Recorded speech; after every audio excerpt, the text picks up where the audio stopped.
Welcome to Fix Your Apps. In this video, we'll show you how to create folders in Gmail on Android phone using a simple workaround that really works. Now, let's get started. Step 1.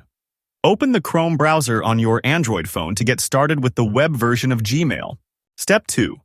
In the address bar, type Gmail and tap on the search result that shows mail.google.com.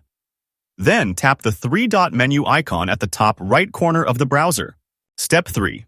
Scroll down in the menu and tap on the checkbox next to Desktop Site to switch to the full Gmail website.